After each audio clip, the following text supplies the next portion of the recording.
Hey y'all, it's me. It's the real deal, Lanita Skill Reaction, and thanks for watching. I am here with another reaction, and this reaction is on a case I've been following, and it's on the YSL Rico trial.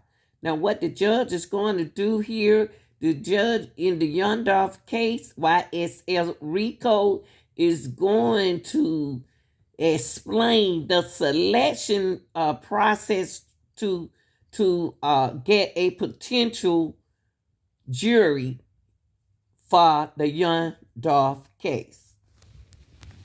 So what we're going to do is we're going to listen to this video, and this is your judge. This is the judge in Fulton County. All right, ladies and gentlemen, can you all hear me? Okay, your day started out something like this.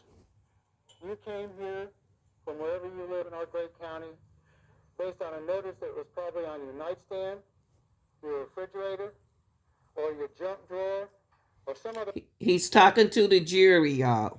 Okay, I'm not going to say nothing else. He's talking to the jury. The place you keep stuff in your house. You took one of means of conveyance to include being dropped off this morning, and then you came here at 0:30, and you came up here to the 7th floor, and you've been sitting around for the day. Is that your kind of experience? All right. I got a notice on my fridge. I'm coming up here to do that on the 12th.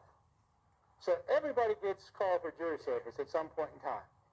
But jury service, I would submit to you, ladies and gentlemen, is one of the most important things that we do as citizenry. And the U.S. flag that's behind me is the biggest representation of our responsibility to serve as jurors. There are young men and women who come from every hue and cry, every religious background, who are in all the four corners of the world, ready to give the last full measure so each one of us can feel irritated and have an opinion. So I would just ask that you respectfully kind of keep that in mind, or in conjunction with what I'm going to tell you over the next several minutes, okay?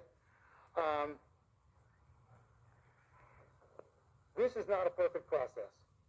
If it were perfect, we would have come up here and we would have got started at 9:01. But there's a lot of things that happen behind the scenes of justice that aren't explainable at the time that we're going through them. But rest assured, they're to ensure that each person under our U.S. and Georgia Constitution enjoys a fair trial, a lawful trial, and a just trial. So many of those things happened this morning before you got here, and it just took a little bit longer than what we expected. So you're probably asking yourself, well, what's going to happen now? You know, we've been here all day long. I'm going to tell you. What's going to happen in just a few minutes is you're going to watch a video. A video that has the instructions for this particular trial that you've been summoned for, as well as the indictment. It's a reading of the indictment. Now, before you all take that apoplectic breath, I'm going to tell you that the total length of time is going to be about 3 hours, 45 minutes.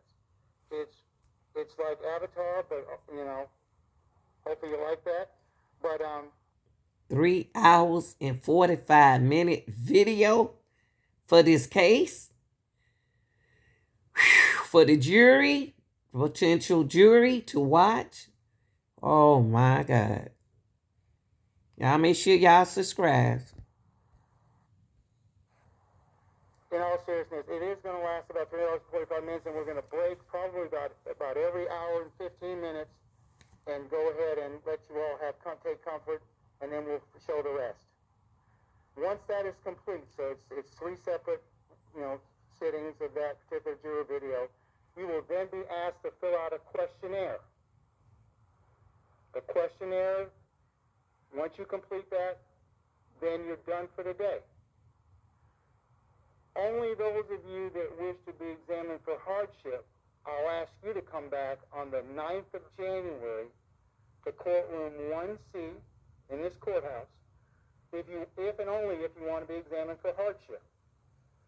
So, the letter that Ms. Von Kelch and her team gave you this morning kind of has some information on it about your juror number, Okay, okay, all right, okay.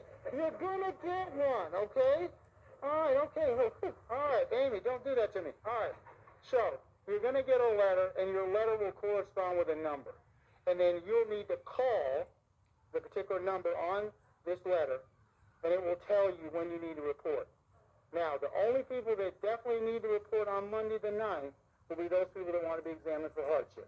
If you don't want to be examined for hardship, then you'll use this letter, and at some point in time, every night Miss Bonkels and her team are going to tell you, you need to call after 5 o'clock and check the recorded message line to see whether or not your particular number or group needs to come in.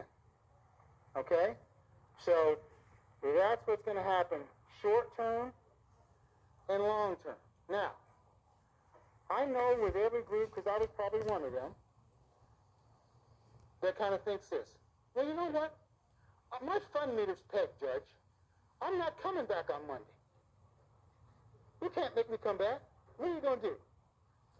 Well, unfortunately, if you don't come back on Monday, I will send these nice gentlemen who are wearing these gray and black uniforms to come visit you, either at your home or your office, and they will force you to come back, and we'll have a very uncomfortable conversation. Let's not make that a reality. If you want to be examined for hardship, please come back on Monday at 8:30, courtroom 1C, and I and the lawyers will go ahead and hear your concerns as to why it is that you may or may not be able to serve as a juror. Now, you probably ask me, well, can I do that today? Judge, I don't care what time of day it is. I want to be examined for hardship today. I unfortunately can't do that. This space has been rented out for a wedding at 7 o'clock, so I got to get out of here, okay? No, I'm serious. By the time you all finish the video and we finish you filling out the questionnaires, we're done for the day.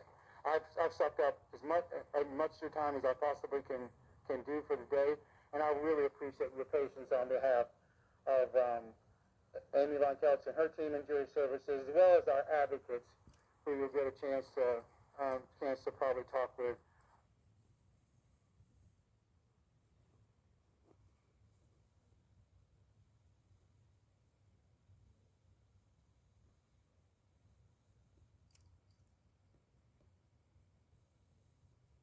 A little bit later on, okay? But, so, just to recap the most important points, going to see a video. It's going to start pretty soon.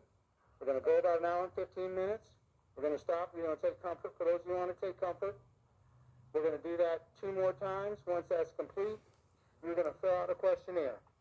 Once you're finished filling out the questionnaire and you get your letter, which gives you the instructions that I just mentioned, you'll be free to go. If you wish to be examined for hardship, you'll need to come back on Monday, January the 9th, courtroom 1C. You'll not come back up here. You'll come directly to 1C, and then we'll examine you for hardship. Okay?